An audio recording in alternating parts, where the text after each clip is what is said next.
It's not efficient. It's my process and it works. Everybody becomes a risk manager. That's what I've seen. I love that. Everybody becomes a risk manager. The moment you introduce a change, it's like, this is the reason why this is not going to work. Well, okay, what are the reasons this is going to work? I love that.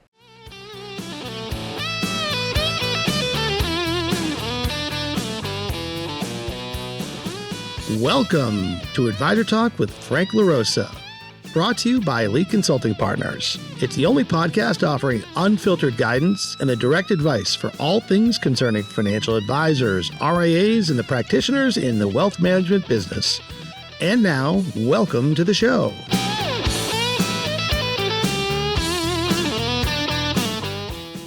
Hi, everybody. Welcome to Advisor Talk with Frank LaRosa. This is Brian Lutz, Chief Marketing Officer of Elite Consulting Partners, and I've got my special guest with me today who I enjoy being in the podcast studio with all of the time. Cheema. I'm like, what? Am I supposed to say something? I mean, sometimes I introduce you, sometimes you introduce yourself. I just like to keep you on your feet. Oh, that's good. So Cheema, CIO at Elite Consulting Partners and JEDI Database Solutions. Yeah, we love the JEDI. Love the JEDI. What we're talking about today, actually, we're talking all things data solutions, and topic of discussion on today's podcast, which you probably referenced from the episode title, is why advisors struggle with CRM adoptions and how do we fix it. Now, this is not an advisor-specific problem. CRM adoption is a global issue. Yep, it is. And so when we're talking about CRM adoption, we're not talking about going down to the pound and signing paperwork to bring a puppy home. What does CRM adoption mean? So essentially what it means is when you are deploying a new platform, such as a CRM, that people you're hoping within the firm to leverage the CRM are not leveraging the CRM as it was intended to be. So your ROI drops sharply. No bueno. No bueno is right. No. Hey, guess what? We've spent a significant amount of investment on this tool. Guess what? No one's using it. No one's using it. And by the way, when people are implementing a new platform, there is such excitement. And when it doesn't work or when users are not leveraging it, there is such a depleting energy as if it's the platform. And so like a lot of people or a lot of prospects that we have spoken to recently are like, oh yeah, we had Salesforce. It was awful. We don't even want to like use it again. And I'm like, well, what was awful about it? Oh, it was just like the data was incorrect, lots of duplications. And I'm like, well, that's data migration. Like we talk about data integrity nonstop. So yeah, I mean, it's usually not the platform. It's who you're partnering with to maintain your platform. Hopefully it has the passion and the drive, such as JEDI Cancel. I love that as a plug. Well, before we get too deep into this topic, let's talk about some of the reasons where adoption fails to take place in an organization. That doesn't have to be CRM solution, but whenever you introduce a new piece of technology or a new process, I mean, it could be anything. What are some of the common reasons why technology solutions, let's just narrow the conversation there, don't take hold? So one of the primary reasons I find is change management is hard. And change management is hard because people get used to a specific process. And when you introduce a change, your brain always wants to go back to its comfort zone, right? It's like you have the most gym membership in January, and then what, by February, everyone is back to not going to the gym. Stat. Change is hard, right? So building habits takes a lot of effort. So to that point, it kind of transposes into like platforms or, you know, a business arena, right? Essentially. And yeah, I would say that's the primary, and then it becomes relevancy. Well, the management is pushing this platform on us because they want to track XYZ. What does that mean to me? Why should I care? And so as long as there is a narrative that it brings value not just to the management, but the entire firm, and that's transferred, translated, shown, trained, educated, empowered, all the keywords, right? Like, I think it works. And so that's a great recap. And digging into sort of our first topic of the real reasons CRM solutions fail after they're purchased. Yeah. You've had a lot of experience consulting on behalf of our RIAs. You've been embedded into an RIA. Let's talk about some of the reasons why CRMs, specifically for advisors, fail after their purchase. You've listed a few of them, but let's go a little deeper. Because what happens is usually during the sales cycle, the expectation is built low, right? As in, oh, it's going to be so easy. Everything is dandy. Here's your platform. Everything is going to work itself out. Here you go. Sales teams are fantastic and everything is rainbows and kittens, right? Exactly, of course, right? That's the point of the purpose. But what happens is someone used to say to me, execution is key, right? Because people can talk the talk, but when you can really execute on that talk, that's that's really a quality. So when it comes to execution, you have all these fields because you have all these bells and whistles, and well, who's accountable? Who is inputting that information? Who is driving adoption? Who is the internal champion? Who's jotting down revisions and feedbacks and all? Like, there's effort to deploy a platform and really leverage it. And so when it comes to the gratification, it's like, oh, well, we bought it. We don't know what to do with it.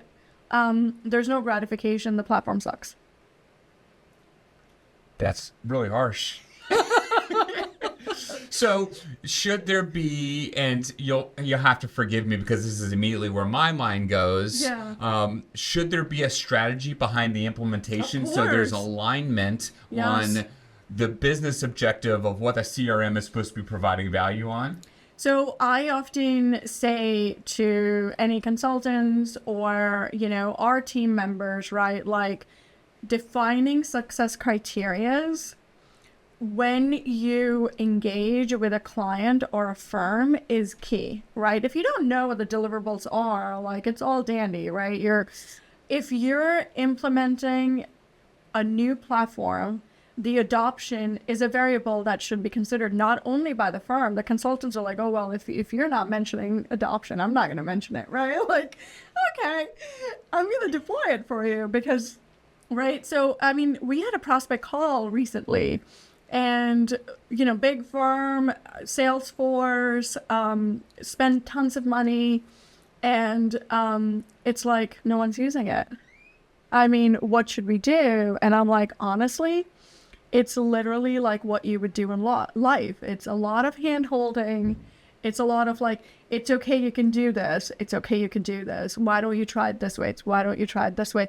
And after the 10th, the 11th, the 12th time, you'll have the habit to go into Salesforce versus whatever your initial process was. Do you think, Sue, that some of the issue is the platform, or do you think it's the end user that either doesn't understand the platform or hasn't been properly educated on the pain points that the CRM solution will solve for them? I think a little bit of both, right? Of course, the end users, because they're like, I don't want to change this. What's in it for me? And then part of it is education, training, empowerment, right? Reference. Oftentimes, as a consultant, what you're required to do when you're executing on a new platform or implementing a new platform is you create a reference sheet somewhere that's accessible to end users. Like right now, there's so many like platforms that you could use for like referral videos. So you could post them within the platform and say, hey, like if you have a question, watch the video that's like on that topic, or reach out to me if you have any specific question. We'll do a work session. It's literally a lot of hand holding. And once a user is comfortable and confident, because you don't want to look silly, amongst your peers, you want to, and plus who has the time, right? We have so many things on our plate, to introduce a new variable. It's like, oh, okay, well, this is not working. So let me go back to my old process because I don't have the time to deal with this right now. right? So you keep going back to your old process, and it's just like the adoption never happens. You know, I heard a story. I was talking to an advisor, a client of ours, and it kind of made me laugh because was served an ad on Instagram on a Salesforce solution. They already had, a process in place. Yeah. Was served an ad, clicked on it, went through the sales process, ended up buying a CRM solution for his firm, and then got to the firm, was excited to roll it out and say, hey guys, this is a new thing that we're doing. Hadn't talked about it at all with his team, just kind of presented Oh my God. and said, this is going to be great. You're going to love it.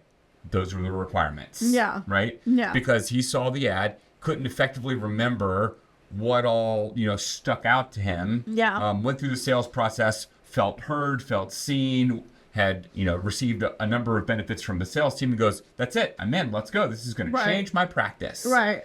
But then the implementation staff, no, I shouldn't say that.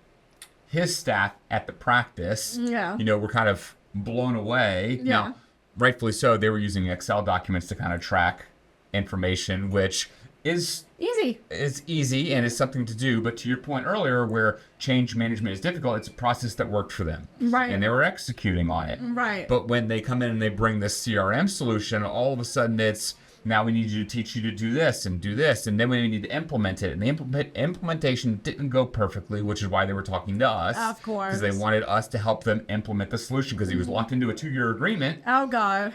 And he was like, well, I can't walk this back now. My team hates me. Yeah. What can you help me do? So we needed to reintroduce the pain points, show them how that was going to be a benefit to them, and also kind of unlock the rest of the capabilities of what he bought, because he bought it for one specific use case. Exactly. But it was legitimately, and to the sales team's credit, going to change his practice. Right. But he didn't really have a firm understanding of what he was buying.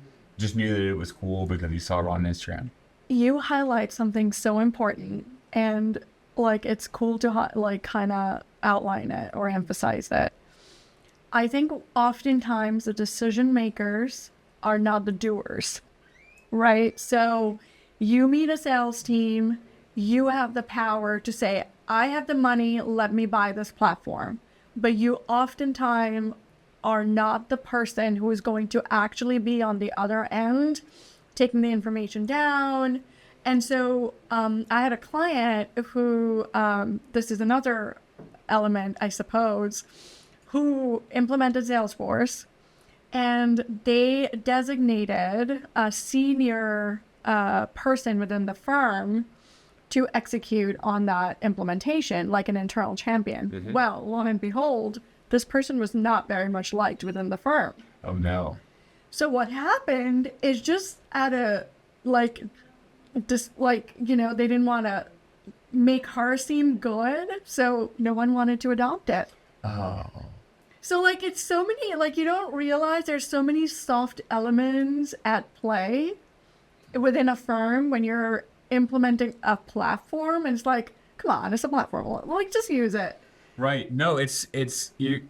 Gosh, my head's spinning on all the different things that you just kind of uncovered, because I didn't think about this either, but I've implemented a number of technologies, and I had to learn this the hard way. Is when you're thinking about bringing a new piece of technology into your technology stack, it's who are going to be the specific users and what problems is it going to solve for them. Right. And to your point, right, we don't want to highlight a poor performer, but if we can make a poor performer a good performer with a piece of technology, that's fantastic. But I'm laughing because the office politics of certain practices or businesses are a real thing, and unfortunately those are things that all need to be considered. But you identify such an insightful piece of information there, where it's being cognizant of who's using the solution. Is this going to make their life easier, or is this a piece of technology that's going to just add to the workflow or Correct. add to the daily effort? And honestly, just include the doers in your conversations when you're implementing, right? Sure. And even the consultants, oftentimes they are, catering to the C-suite, right? Because that's ultimately paying the bills, whatever the case might be. if you're dealing or if you're actually including the doers that are going to interact with the platform on a day-to-day basis outside of, let's say, the analytics, what do they want to do? Maybe you could customize the fields, only show them what's relevant, because everything is done for the stakeholders, internal stakeholders, and very less is considered for the non-stakeholders, the rest of the team. And they get this platform out of the blue. It's like, go use it. I don't know what to do with it.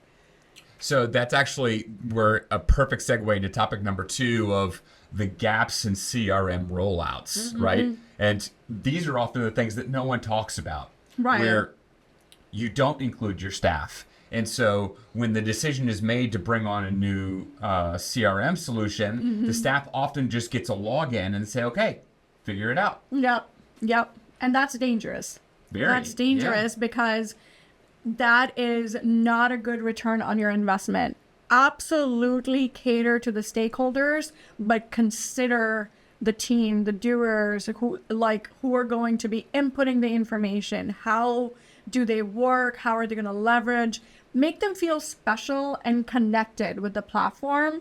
Even like as consultants or having their requirements gathering, maybe, have one-on-ones with some of these departments or head of departments or whatever they are, because then they can drive adoption.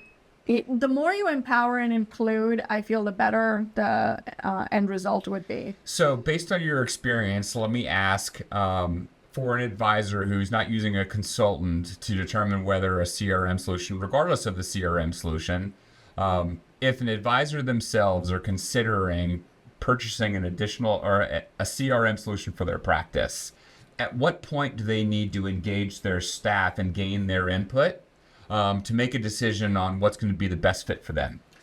If the internal stakeholders are confident about a platform, I would say bring the rest of the team in early on. Like, hey, by the way, we're confident this is the platform we're going to implement. What are the things that you need? Not, are you okay with it? What are the things that you want to see on your screens? What does your process look like? Talk to the consultant, give them your requirements, let them build it, curate it to your department. I mean, it depends. Some people are 2-3 people firms, right? If you're a 60, 70 and you have various departments, then I just include your users within the deployment, and I feel like I've seen they feel empowered. So I think what you mentioned there is actually a really good thing to highlight is the decision maker goes to the team and says, this is the direction that we're moving in, Correct. but I want your input on this Correct. to be able to uncover what's going to help you do your job more efficiently. Job. Exactly. I'm not looking for your input as to whether or not we should do this. Correct. Yeah, that's because great. as soon as you say, oh, should we? Then it's like, no, Excel's are working. Because then Yeah, I like the way that I'm doing it today. Exactly. What's my incentive to move? I don't want to move. Right. Yeah. Because then you get into an argument of, well, Sue, what you're doing today isn't efficient. We can be doing it better. Then you may have the opinion of, it's not efficient. It's my process and it works. Everybody becomes a risk manager. That's what I've seen. I love that.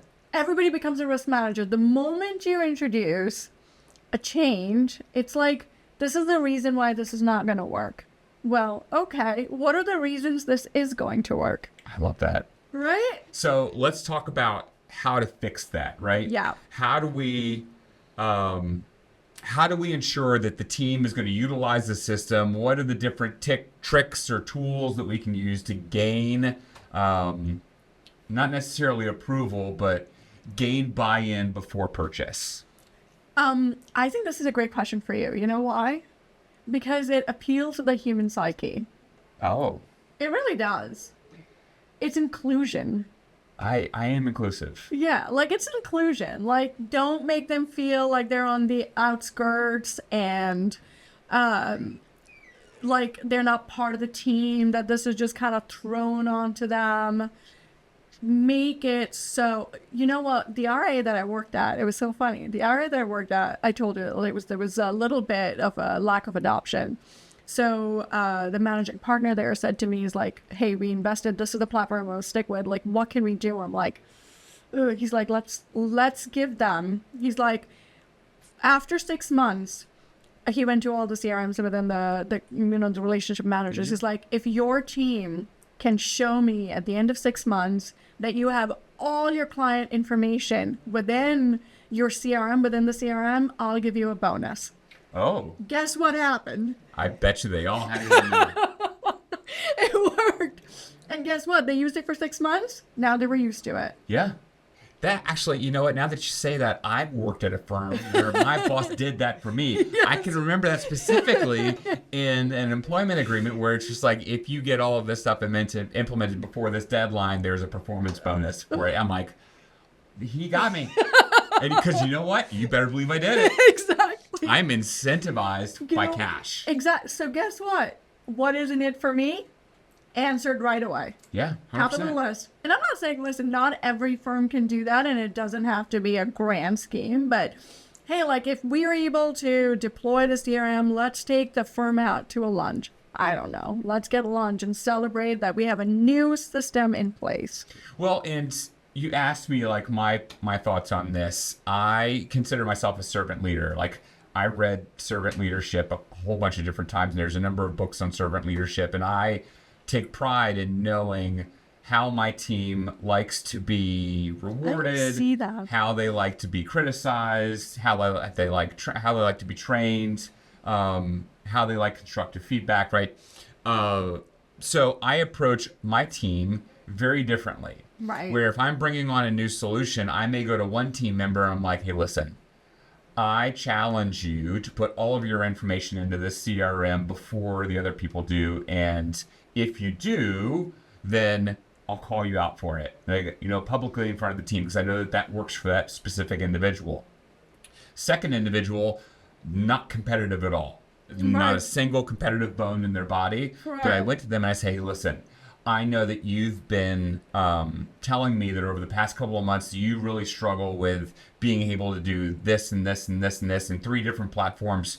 I finally found a solution that brings all of this under one umbrella. Let me show it to you. I think this is going to make your life so much easier. And she was over the moon excited. Right. And so that's how we got adoption in that way. You appeal to the human psyche. You knew 100%. Each user and you empowered the solution, right? Like you made it relevant to them. But I did all that before the purchase. So I brought them in, communicating the very specific benefits to them, or the specific things that would appeal to their specific motivations, and got that in before we even signed the contract. Inclusion. I'm telling you, it works because it makes them feel like it's their, like they have a role to play, right? Like that this is their baby too, right? And they're helping raise it. Well, so I'll tell you, I learned that lesson the hard way. Oh, God. A number of years ago, I was in one of my first management roles, was still trying to figure myself out as who I wanted to be as a leader. Right. And I also wanted to make a name for myself. I was relatively young, and I wanted to show the people above me that I was going to be a great leader, and I was going to motivate my team. Right. And I said, guys, we've got this new piece of technology. It's available on your computers today. Do it right now. Let's go. We're going to crush this thing. And everyone's like, what the heck is this? Exactly. This is the worst thing ever. And I'm like, it's not. Do it.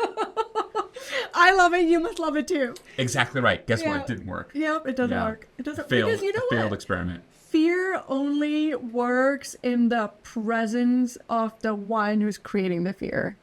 The moment you disappear, right? Not like... That's so insightful. Because that's like, I mean, the moment you're gone, everyone will do what they're used to. Right. They fall in their normal habits, right? I'm so insightful today. Darth Vader turns the corner and all the stormtroopers are like, that guy. So, exactly right. Yeah, right. So, talk to me about JEDI's approach.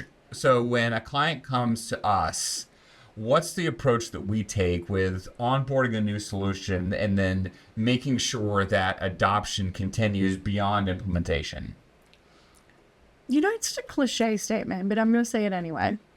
I think compassion and empathy and realization, right? Like, because we have done it so often, we know and can foresee how new users may react.